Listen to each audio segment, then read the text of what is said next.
Berbicara tentang komplain atau keluhan dari pelanggan atau customer kita, itu tujuannya adalah tidak lain dan tidak bukan itu untuk menjaga performa, menjaga layanan prima dari suatu perusahaan. Sehingga perusahaan perlu dalam memberikan suatu perhatian terhadap kasus ini, terhadap keluhan atau komplain yang diberikan ini.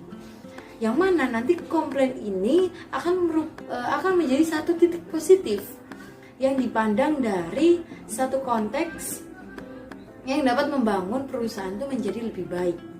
Maka suatu perusahaan atau lembaga itu jangan sampai menghindari yang namanya komplain atau keluhan dari pelanggan atau customer, karena ini menjadi satu titik yang akan berguna atau menguntungkan bagi.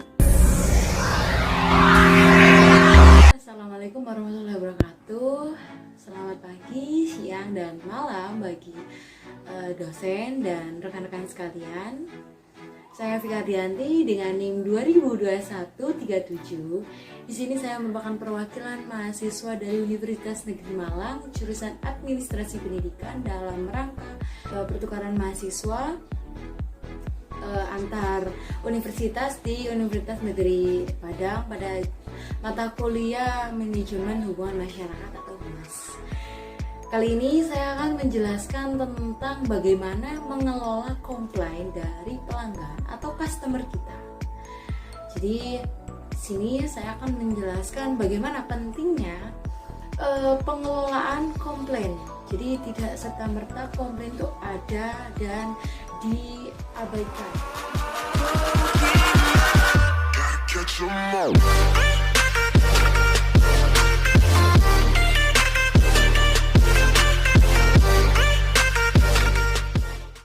Salah satu faktor yang mempengaruhi kepuasan dari kepuasan atau persepsi dari pelanggan atau konsumen terhadap mutu layanan dari perusahaan atau lembaga, itu salah satunya adalah bagaimana cara kita menangani atau mengatasi atau menerima komplain atau keluhan yang mereka berikan kepada perusahaan. Jadi tidak hanya serta-merta hal-hal yang positif, hanya mengandung pujian atau mungkin advertising yang positif aja, tapi juga bagaimana kita menerima atau mengatasi komplain mereka. Jadi ada positif juga ada negatif, karena jangan pernah menganggap bahwasanya kritikan atau komplainnya adalah suatu hal yang tabu atau hal yang harusnya dihindari. Jangan, karena ini menjadi titik penting bagi kemajuan dari perusahaan atau lembaga kita. Yang jelas ketika seorang konsumen atau pelanggan itu datang untuk menyampaikan pendapatnya, menyampaikan kritikannya, komplainnya, keluhannya, jangan pernah kita anggap sebelah mata atau kita anggap remeh atau mungkin kita marah. Jangan pernah, karena tanpa kita sadari ini adalah hal yang penting. Mereka datang tuh membawa data-data penting, data-data faktual, data-data real yang sebenarnya kita butuhkan. Dan mungkin kita membutuhkannya juga melalui hal yang rumit, melalui tenaga yang banyak, waktu yang banyak, dan itu cukup tidak efektif dan efisien untuk segera mendapatkan data-data itu tadi. Mengapa? Karena data-data ini nantinya akan dikelola, kemudian diperbaiki dari produk atau jasa yang kita keluarkan. Jadi sebenarnya mereka datang ini sudah memberikan waktunya, sudah merelakan waktunya, dan rela dia memberikan infonya secara cuma-cuma hanya untuk keberlangsungan kita. Nah, ini harus menjadi pemikiran terbuka bagi seorang pembisnis atau mungkin bagi lembaga atau perusahaan. Jadi jangan pernah menganggap bahwa komplain atau keluhan ini adalah hal yang buruk dan harus dihindari. Data-data yang diberikan ke mereka itu bersifat gratis dan tanpa perlu mengeluarkan tenaga atau waktu atau biaya yang sangat luas. Coba bayangkan ketika pelanggan datang, mereka menyampaikan aspirasinya, menyampaikan komplainnya, menyampaikan kritikannya terkait produknya atau jasa yang mereka nikmati. Namun kita anggap sebelah mata, atau mungkin terkesan kita menganggap remeh. Kayak mungkin misal ya, seperti contoh beberapa kan banyak kan di berita-berita, atau mungkin ketika kalian bermain sosial media banyak berita yang bahwasanya ada suatu perusahaan atau suatu toko X yang tidak menerima komplain, yang tidak menerima keluhan, atau yang tidak mau menerima apa yang menjadi kekurangannya. Hal itu menjadi perbincangan hangat. Nah, apa yang terjadi jika ini terjadi di perusahaan kita? Maka kembali lagi ke citra yang sudah kita bangun akan rusak dengan sia-sia hanya karena kita mengabaikan keluhan atau komplain yang mereka berikan. Padahal secara logika ketika mereka datang, kita udah beneran datang, kita nggak perlu apa-apa, tapi mereka udah ngasih apa yang kita butuhkan. Tapi kita menang hal itu menjadi hal yang buruk dan harus dihindari. Maka yang menjadi serangan baliknya adalah perusahaan kita sendiri. Perusahaan kita akan menjadi omongan di masyarakat, menjadi perbincangan di masyarakat bahwasanya perusahaan X ini, perusahaan Y, perusahaan ini, itu tidak menerima komplain, tidak menerima kekurangan. Dan ya tinggal menunggu waktu saja kapan perusahaan Anda atau perusahaan kita atau lembaga kita akan kehilangan pelanggan setianya. Nah, ketika ada pelanggan atau konsumen yang komplain, sebenarnya apa aja sih yang perlu kita lakukan? Yang pertama adalah menerimanya dengan lapang dada. Mengapa? Karena kita harus menjadi seseorang yang dipandang baik oleh konsumen atau pelanggan. Jadi jangan pernah ketika mereka datang kita bersifat kayak ketus, judes dan sebagainya yang membuat mereka berpikir bahwa orang ini kok gini ya, orang ini kenapa begini ya. Hal-hal negatif seperti itu harus dihindari. Kemudian adalah dengarkan apa yang menjadi keluhan mereka, dengarkan dengan baik, menjadi pendengar yang baik. Posisikan kita menjadi seseorang yang mendengar mereka dengan baik. Kemudian kita juga harus selain mereka, maka kita juga harus aktif di sini, aktif bertanya apa saja. Mungkin ketika mereka menyampaikan kekurangan yang dari produk ini, produk Y ini adalah bla bla bla bla bla, mungkin ada 10 komplain kekurangan ini karena ini kemasannya atau packagingnya atau dan sebagainya. Kemudian kita tanya, apakah ada hal yang lain, apakah ada komplain yang lain, mungkin dari segi pemakaian atau mungkin dalam segi ketika mereka memakai mungkin kesulitan membuka atau sebagainya. Kita harus bertanya, kita harus mengorek informasi itu lebih dalam. Nah, hal ini menjadi ketika kita yang harusnya mendapatkan data-data empirik atau data-data faktual tadi harus terjun ke lapangan, membutuhkan waktu yang banyak. Tapi kita ringkas di sini dengan berhadapan langsung dengan pelanggan atau konsumen kita sendiri, customer kita sendiri. Kemudian pastikan apa yang diinginkan oleh mereka. Nah, jadi jangan hanya sekedar mendengarkan terus menerimanya, tapi kita juga harus memahami apa yang sebenarnya dia inginkan. Mungkin buku ini terlalu buruk ya Mbak dalam sampulnya, itu harusnya dia harus menarik dan sesuai dengan umur 0 sampai 5 tahun. Kemudian isinya tuh jangan hal-hal yang terlalu berbobot, tapi hal-hal yang mendasar. Kemudian mungkin lebih berwarna aja, hitam putih dan sebagainya. Jadi kita tahu, oh sebenarnya ini yang mereka butuhkan. Dan sejatinya apa yang mereka sampaikan itu sebenarnya dibutuhkan oleh beberapa orang yang lain. Mungkin beberapa orang lain tuh ingin menyampaikan tapi belum ada waktu. Tapi mereka sudah mewakilkan apa yang menjadi di benak masyarakat atau konsumen kita yang lain. Nah, hal ini menjadi suatu alasan bahwa perusahaan atau lembaga itu tidak boleh hanya tinggal diam saja, hanya menerima dan oh iya ya baik hanya baik saja, tapi harus mampu memberikan apa yang menjadi solusinya, apa yang menjadi dia inginkan. Oh mungkin hal ini berarti kita penuhi, yaitu yang kelima adalah memenuhi harapan mereka. Kita penuhi apa yang menjadi mereka menjadi keinginan atau harapan mereka, sehingga komplain yang mereka sampaikan itu harus tepat pada staf khusus menerima atau seseorang yang memiliki sense of belong yang tinggi. Jadi bukan hanya sekedar menerima, atau mungkin ketika ada orang komplain, mereka komplain pada orang yang salah, entah itu karyawan biasa atau staf yang lain.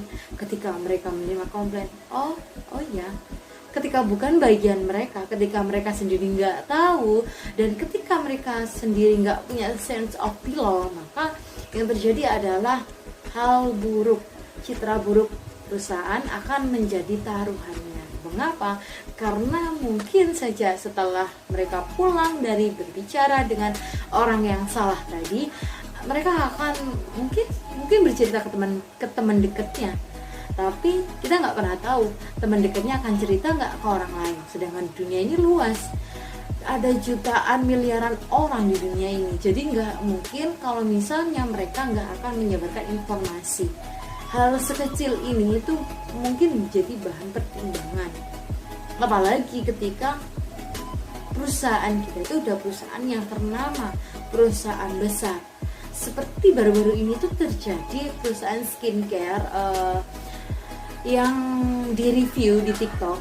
Dia itu menyampaikan bahwasannya produk ini itu nggak cocok di mukanya, tidak pantas, tidak menimbulkan breakout di mukanya. Dan namun perusahaan atau lembaganya itu malah menuntut dan membuat laporan bahwasanya ini melakukan pencemaran nama baik. Nah, hal ini itu menjadi omongan yang buruk. Kalau misalnya perusahaan itu perusahaan besar, ini akan tersebar secara cepat. Sama halnya perusahaan kita. Ketika perusahaan kita perusahaan yang besar, perusahaan yang luas, ketika kita mengalami hal sekecil ini, itu akan menjadi serangan balik bagi kita sendiri, bagi perusahaan atau lembaga kita sendiri. Ketika kita sudah istilahnya sudah memenuhi apa yang mereka inginkan, maka ini akan menjadi iklan gratis. Mengapa? Karena orang ini akan bercerita ke temennya, dan temennya akan cerita, ini loh habis dari sini dia komplain, dia dapat hal yang baru loh, berarti perusahaan ini tuh gini ya. Nah, ini menjadi citra kalian akan menjadi naik levelnya, yang mungkin dari 50 akan menjadi 70 karena komplain kalian yang cepat dan tangkap mengatasinya. Nah, ini juga menjadi hal positif, hal yang menguntungkan. Jadi jangan pernah menganggap bahwasanya komplain atau keluhan itu adalah hal yang negatif, hal yang harus dihindari, hal yang harus jangan pernah terjadi. Karena sejatinya manusia itu bukan orang yang sempurna dan tidak akan terlepas dari suatu kesalahan. Apalagi produk atau jasa yang dibuat oleh manusia, yang pastinya itu jelas akan mengalami kesalahan, entah itu kecil, besar, dan sebagainya. Jadi sudah pasti akan mengalami kesalahan, dan ini tidak bisa terelakkan. Jadi pasti terjadi dan kita harus menghadapi, jangan pernah lari. Dalam mengelola keluhan dan komplain yang disampaikan oleh pelanggan atau customer, ada beberapa hal yang perlu diperhatikan. Apa saja? Yang pertama adalah dengan rela, dengan hati yang paling dalam meminta maaf. Jadi yang pertama adalah ketika mereka datang, kita minta maaf, kita ikhlas, harus legowo jadi orang. Kita bilang bahwasanya maaf, bahwasanya produk ini mengalami keluhan. Setelah kita menyampaikan maaf, maka kita sampaikan kembali dengan kata-kata yang kata-kata yang bisa diterima mereka, dengan kata-kata yang mengucapkan bahwa ya memang kita mengalami kekurangan, kita membuat kesalahan. Jadi kita sampaikan dengan bahasa kita yang bisa dipahami mereka, dan konteksnya harus positif. Jangan pernah menyinggung atau mungkin menyindir atau mungkin meremehkan mereka. dan komunikasikan kepada mereka bahwa kita itu memahami, sebenarnya kita memahami apa yang menjadi keluhan mereka, dan kita itu menunggu keluhan-keluhan seperti ini. Jadi ucapkan terima kasih dan sampaikan dengan bahasa yang sesuai. Kemudian restitusi, lakukan apa saja yang membuat mereka itu puas sebagai bentuk kita menyesali terhadap apa yang sudah mereka terima. Maksudnya di sini ketika mereka menerima barang atau jasa, kemudian mereka komplain, terus kita langsung menerima, meminta maaf. Kemudian setelah itu baru kita berikan apa yang menjadi keinginannya, apa yang menjadi sesuatu hal yang menjadi kepuasannya. Karena ini akan menjadi informasi keberlanjutan seperti yang saya sebutkan tadi. Ketika mereka mendapatkan apa yang dia inginkan, hal kepuasan atau titik kepuasan yang mereka inginkan, maka akan disebarluaskan ke khalayak luas, dan untungnya pada perusahaan kita juga. Kemudian tindak lanjut. Tindak lanjut ini itu juga ya seperti menindaklanjuti apa yang menjadi komplain mereka. Ketika mungkin komplain ini membutuhkan waktu yang lama, maka kita sampaikan bahasanya kita membutuhkan tentang waktu, nanti kita akan kabari kembali. Mungkin sekali lagi mohon maaf menunggu lagi, silakan datang kembali pada seperti ini, atau mungkin kita akan hubungi kembali oleh agen gini-gini seperti itu. Jadi kita harus menindaklanjuti. Mungkin ketika tindak lanjutnya tidak butuh waktu, mungkin kita bisa langsung tindak lanjut hari itu juga, langsung saat itu juga kita berikan ganti produknya atau jasa yang mungkin menjadi kekurangan atau komplain mereka. Sehingga di sini mereka juga mendapatkan kayak sisi, oh ternyata perusahaan ini ada pedulinya pada konsumen, pada pelanggan. Jadi tidak hanya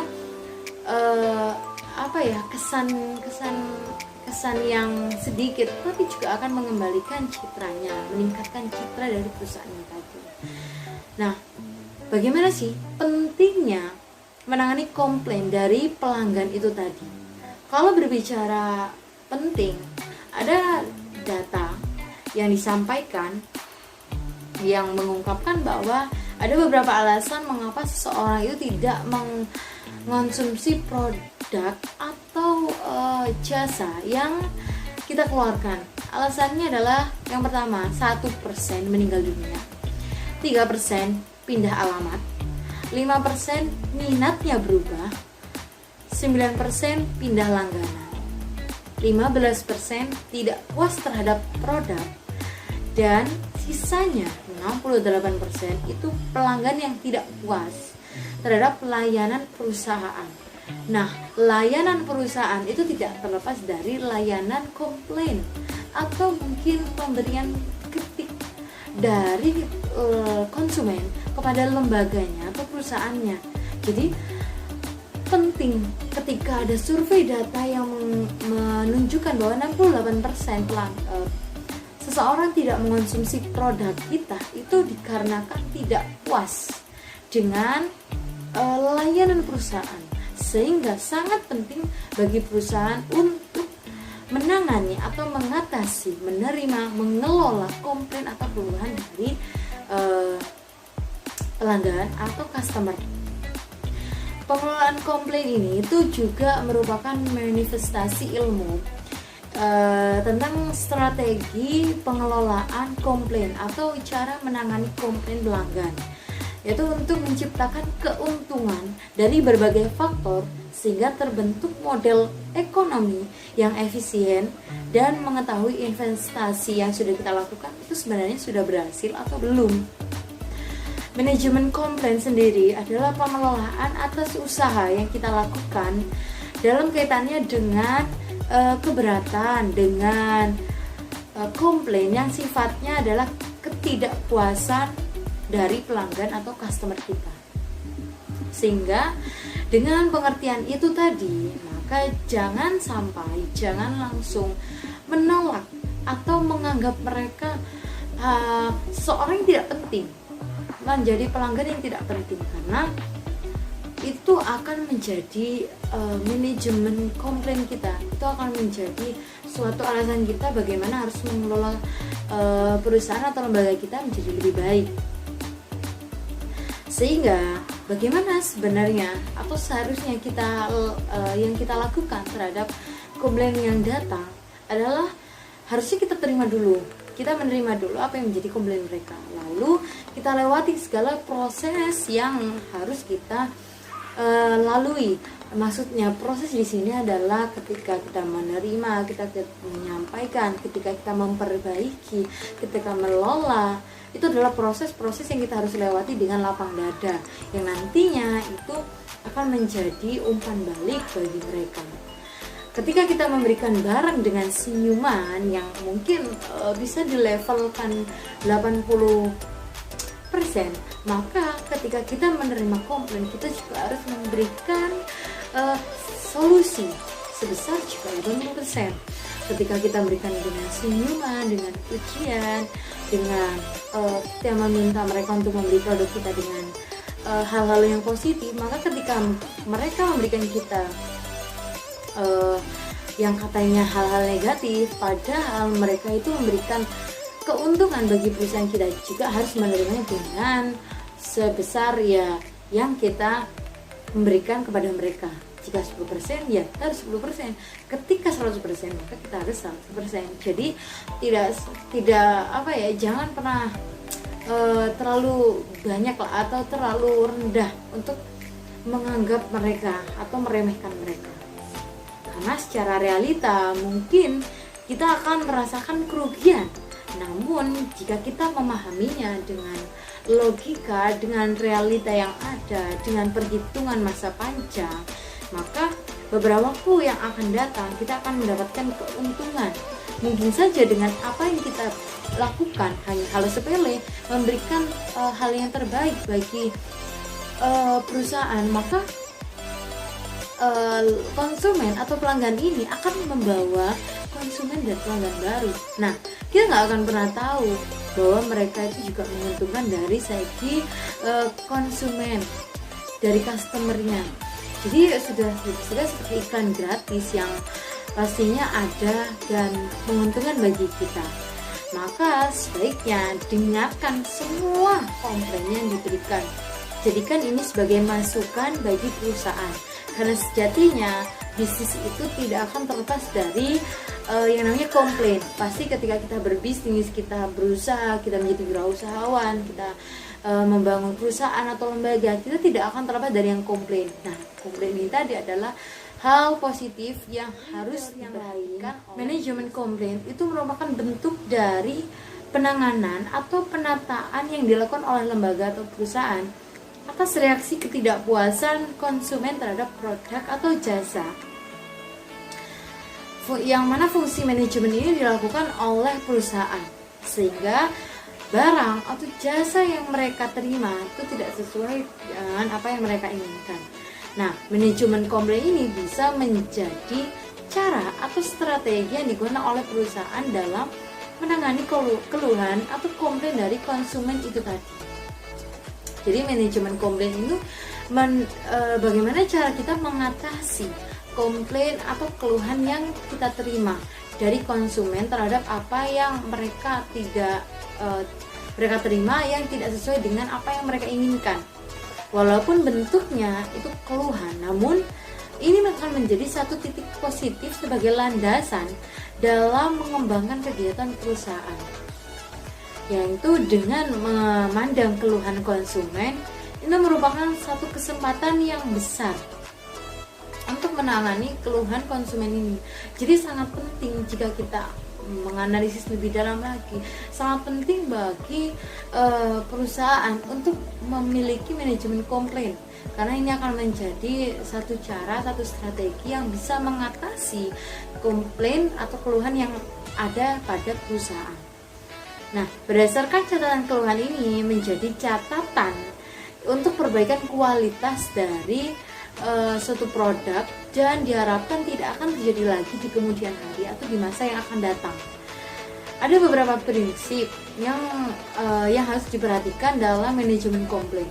Apa aja? Yang pertama adalah penanganan harus segera, jangan ditunda. Jadi ketika ada keluhan dari suatu konsumen atau lembaga atau customer kepada lembaga atau perusahaan, jangan pernah menundanya, jangan pernah memberikan rentang waktu tanpa kepastian, dan jangan pernah seakan-akan ketika kita menerima, ya misalnya contoh seperti ini, baik mbak, keluhannya saya terima, silakan ditunggu, nanti saya akan hubungi ketika sudah selesai. Nah, ini nggak ada kepastian, ini akan menjadi hal atau paradigma negatif pada pemikiran seseorang, sehingga ketika kita menerima komplain kita harus segera menyelesaikannya, jangan pernah menunda. Jika memang membutuhkan waktu, membutuhkan rentang waktu, maka kita beritahukan bahwa kita membutuhkan waktu yang lama, atau mungkin membutuhkan waktu dari sekitar 3-4 hari, kita akan beritahukan kembali, seperti itu. Kemudian kemampuan mengatur komplain, yang mana hal ini harus dilakukan oleh seseorang yang punya skill untuk menyelesaikan permasalahan dalam waktu cepat. Jadi bukan seseorang yang tidak memiliki kemampuan seperti ini. Jadi harus diselesaikan oleh seseorang yang memiliki kemampuan dalam problem solvingnya, dalam menghadapi permasalahan ini dalam kurun waktu yang cepat. Jadi bukan hanya menerima, tapi penyelesaian permasalahan itu juga harus membutuhkan waktu yang cepat, karena ini akan berpengaruh juga pada omongan seseorang atau omongan pelanggan di masyarakat. Kemudian yang terakhir adalah daya tangkap kita, yang mana komplain ini harus ketika kita menerima komplain ini, bagaimana ketika kita akan mengatasinya. Nah, di sini adalah prinsip yang harus diperhatikan oleh manajemen komplain. Kemudian ada 2 hal yang harus dilakukan oleh perusahaan dalam menanggapi dan memberikan reaksi kepada pelanggan, kepada customer yang memberikan komplain, yaitu adalah dengan segera memberikan tanggapan, dengan segera memberikan reaksi, memberikan apa yang menjadi keinginan mereka, apa yang menjadi sebenarnya kebutuhan mereka. Nah, sebagai perusahaan itu harus segera mengatasi hal ini. Jadi jangan menunda, jangan menganggap bahwa oh ya saya terima keluhannya, silakan pulang atau sebagainya. Tapi kita harus menanggapi mereka, harus memberikan tanggapan. Mungkin yang bersifatnya jangka pendek. Tapi jika memang itu nantinya akan berkelanjutan, maka kita sampaikan bahwa kita membutuhkan rentang waktu yang lama. Kemudian adalah memberitahukan apa yang akan kita lakukan. Jadi jangan serta-merta menanggapi, memberikan dia waktu, tapi kita tidak memberitahukan mereka, karena ini nantinya akan bergantung pada kejujuran dan kewajiban kita. Yang dipertanyakan adalah kejujuran dan kewajiban kita. Jadi kita beritahukan apa yang menjadi hal yang akan kita lakukan ketika komplain dan keluhan yang mereka berikan pada perusahaan kita. Jadi kita jujur, kita akan menindaklanjuti hal ini dengan berdiskusi dulu dengan para staff, kemudian hal-hal ini seperti itu. Jadi nggak serta-merta ya baik ya Bu ya saya terima, silakan Ibu ini, silakan menunggu nanti kita hubungi. Jadi kita harus beritahukan langkah apa yang akan kita ambil. Nah, sebenarnya ada 3 harapan dari yang diinginkan konsumen, walaupun sejatinya kita sudah memahami apa sih harapan konsumen. Ya secara umum kan ingin perbaikan, ingin mendapatkan apa yang dia inginkan, ingin mendapatkan keadilan, seperti itu. Namun ada 3 harapan yang diinginkan konsumen. Yang pertama adalah konsumen itu mengharapkan kebijaksanaan atau kompensasi dari kerugian yang mereka dapatkan atau yang mereka keluarkan dari produk atau jasa kita. Kemudian adalah selain kompensasi itu, mereka juga mengharapkan proses penyampaian keluhan mereka itu tersampaikan dengan cepat. Jadi tidak tidak lama. Jadi terlalu lama menunggu ketika mereka sampai, mereka dioper kesini dulu ya, kesini dulu. Tapi harus segera harus segera diselesaikan dengan cepat. Kemudian yang terakhir adalah selain harapan, mereka juga menginginkan keramahan, kesopanan, dan kejujuran dari perusahaan atau lembaga dalam penanganan keluhan yang mereka sampaikan. Jadi tidak serta-merta harapan yang mereka inginkan, tapi mereka juga ingin bagaimana sikap dan kesopanan kita dalam menerima komplain mereka, apakah arogan, ataukah ketus, ataukah hal-hal yang lain. Jadi ketiga hal itu harus diperhatikan sehingga tujuannya agar tidak tentang pengelolaan komplain terhadap konsumen atau pelanggan dari produk atau jasa yang kita keluarkan. Semoga dengan apa yang saya sampaikan bisa bermanfaat bagi saya utamanya dan rekan-rekan sekalian. Apabila ada saya ada salah kata, baik ucapan atau perbuatan, maka mohon dimaafkan, dan semoga dengan ilmu yang saya sampaikan ini bisa menjadi ilmu baru bagi kita sebagai mahasiswa yang mungkin akan memulai bisnis atau mungkin sudah merintis bisnis, sehingga bisa mengatasi yang namanya komplain dari pelanggan. Sekian dari saya, apabila ada kesalahan mohon dimaafkan. Jangan lupa memakai masker dan jangan keluar rumah ketika tidak ada keperluan. Assalamualaikum warahmatullahi wabarakatuh.